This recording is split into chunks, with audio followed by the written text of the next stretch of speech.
Hi hello नमस्कार. तर आज मी करत होते माझ्या एका रीलच्या शूटिंगसाठीची तयारी. तर मी थोडक्यात तुम्हाला दाखवते. हे माझे ट्रेंडी इयरिंग्स जे आता सध्या खूप ट्रेंडमध्ये आहेत. मी फ्लिपकार्टवरून घेतले. लिंक मी डिस्क्रिप्शनमध्ये देईल. त्यानंतर थोडंसं टायमर लावून पोर्सला फेड करण्याचा एक छोटासा प्रयत्न करूयात आपण. जे आपल्या नाकाच्या शेजारी आणि कपाळाला थोडंफार आणि चीनला थोडंफार टॅप करून घ्यायचं आणि इन्स्टंट लगेचच त्याचा फेडनेस आपल्याला दिसून येतो. टेक्स्चर स्किनचं लगेच स्मूथ होऊन जातं. हे मी असंच लोकल घेतलेलं, बट कलर बारचं पण तेवढं छान आहे. कुठे आपल्याला कोणत्या पण ॲपवरती मिळून जाईल. हे मी असंच घेतलेलं. अँड देन आपण यूज करणार आहे फाउंडेशनऐवजी ल्युमी क्रीम, जी की माझं खूप जास्त फेवरेट आहे. म्हणजे फाउंडेशनची बचत होते. फाउंडेशनमुळे जो असा नाही का असा क्लिकी लुक येतो तो येणार नाही. ते तुमची चॉईस आहे काय यूज करायचं, बट आय ऑल्सो सजेस्टिव्ह. तर आपण त्यानंतर हे ल्युमी क्रीमचं सगळं लावून घेऊयात. 2-3 जे काही डॉट्स मी यूज करते as per your skin tone और युअर फेस साईज. तर मी थोडंसं घेतलेलं. आणि हे कसं असतं माहिती आहे, आपण जे पार्लरमध्ये वगैरे मेकअप करतो ना, तर ते आपलं खूप छोटंसं सामान यूज करतात आणि किती घाण क्वालिटीचं सामान असतं ते. सगळेच असं काही नाही, पण जे लोकल पार्लर असतात तर ते ॲक्च्युअली आपल्याला फसवतात. जे की आपण नाही फसायचं. चांगले प्रोडक्ट्स घरी घ्यायचे आणि ट्युटोरियल फॉलो करायचे आणि घरीच्या घरी मेकअप करायचा. Practice makes a man perfect. And then हे कलर बारचं कन्सिलर मी यूज करते, कारण डार्क सर्कल्सला आपल्याला कमी नाही आहे. आणि जे पण आपलं म्हणजे ओठांच्या शेजारी थोडंफार काळं वगैरे असतं ते करून घ्यायचं. अँड देन थोडंसं कपाळावरती हायलाईट करण्यासाठी हायलाईट काही आपण स्पेशल वापरत नाही. सो हे आपला मेकअप ब्रशने त्याला छानसं हे मी मेकअप ब्रश घेतलेलं नायकावरून. म्हणजे सगळीकडे ऑल ओव्हर स्प्रेड करून घ्यायचं. तसं तर कन्सिलरचा वेगळा ब्रश मिळतो, जो मी जस्ट ऑर्डर केलेला. तुम्ही आल्याच्यानंतर तुम्हाला त्याची लिंक देईलच. आणि हा जो आहे हा पण खूप स्मूथ आहे. त्याचं टेक्स्चर मी तुम्हाला नंतर दाखवेलच. आणि हे आपल्या नाकाला वगैरे म्हणजे लगेचच आपल्याला कळून येतं ब्रँड वापरल्याने काय होतं ते. आता हेच लोकल कन्सिलर असतं तर त्याने सगळं चीप मेकअप दिसून येतो. आता ह्याचे मी किती छोटेसे ब्रश घेतलेले हे तुम्ही बघितला. ह्याची लिंक मी तुम्हाला डिस्क्रिप्शनमध्ये देऊन ठेवेल. खूप स्मॉल आहे आणि स्मूथ पण आहे. अँड देन आपलं फेसेस कॅनडाचं कॉम्पॅक्ट पावडर. आणि महत्त्वाची टिप म्हणजे तुम्ही प्लीज हे असं खाली रब करू नका. हे मला असंच कोणीतरी सांगितलेलं. टॅप करायचं, ज्याने की पोर्स फेड होतात आणि जास्त मेकअप असा दिसत नाही. सो प्लीज हे एक लक्षात ठेवा. आणि मी हे ज्या रीलसाठी करते ती रील नक्की बघा. ह्याच्या नेक्स्ट येईल ती रील. देन आपल्या मानेला थोडंसं टचअप करायचं, म्हणजे चेहरा वेगळा आणि मान वेगळी, खालची बॉडी वेगळी असं नको व्हायला. सो सेम सुंदरच दिसते मी. मेकअप हो दुसरं काय. आणि देन आपला जो काही पॅलेट आहे ब्लशचा तो घ्यायचा आहे.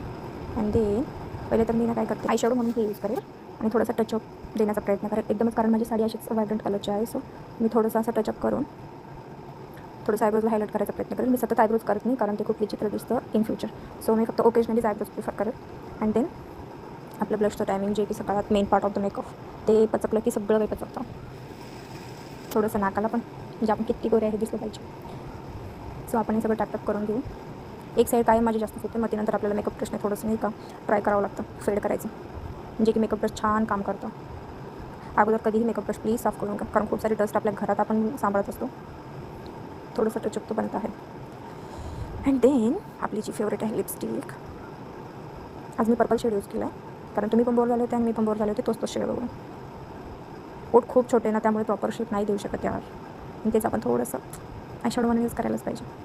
एवढे मॅचिंग आयशॅडोज कोण कॅरी करतं. सो आहे तेच आपण थोडंसं ब्रश मारायचं वरती. And then favourite part of us faces कॅनडाचं मस्कारा चांगलाच यूज करायचा, कारण काय असतं ना, खूप जणांच्या ज्या आयलिड्स असतात त्या एकदम पातळ असतात. त्याला जर आपल्याला द्यायचं असेल तर मस्कारा इज मस्ट, जो की मी दिलेला आहे. मस्काराने मला बऱ्याचदा प्रॉब्लेम होतो, डोळे खूप जड वगैरे पडतात. बट ते आता नेसेसरी आहे तर आहे. आपण पण खूप आउटडेटेड नको दिसायला ना लोकांपासून. डोळ्यामध्ये जळजळ वगैरे होत राहतं. आणि आपल्या महाराष्ट्रीयन लेडीचं किंवा म्हणजे ऑल ओव्हर जे पण त्यांना आवडतं त्यांचा फेवरेट पार्ट ऑफ मेकअप, ज्याने की मेकअप अधुरा असतो, अशी आपली टिकली. माझ्याकडे मोठी साईज अवेलेबल नाही आहे, सो छोटीवरतीच चालून घेते. कॅमेरा पण तिला अलाउ करत नाही. I will try next time पक्का. आणि आता आपला साडीचा प्रोग्राम. ब्लाऊज मी इथेच घेतलेलं येवल्यामध्ये शिवून घेतलेलं. थोडं जास्तच त्यांनी ब्रॉड केलं होतं, ज्याने मला बरेचसे इश्यू आले, but it's okay, no problem. And then आता आपली साडी टकिंगचा programme. Sari draping is my skill, म्हणजे मी 2 ते 3 मिनिटं साडी घालून तयार करू शकते. ब्लाऊजचं फिटिंग त्यांनी छानच केलेलं, नो मॅटर. आणि पेटीकोट मी वेगळा घातला. लगेच मला कमेंटमध्ये सांगू नका की पेटीकोट वेगळा घातला आहे, पण रोज जर गेट रेडी विथ मी करायचं असेल तर please try to understand. And then आपल्या पटपट अशा प्लेट्स करून, आता ह्यात तर काही मी स्पीड वगैरे वाढवणार नाही आहे माझा, तर यू कॅन सी.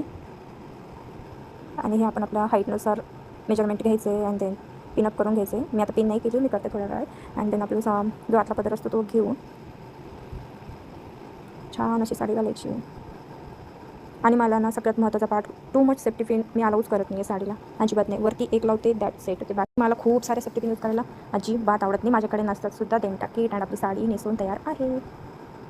सी वाटते कुठे सेफ्टी पिनची गरज नाही, एकदम मस्त.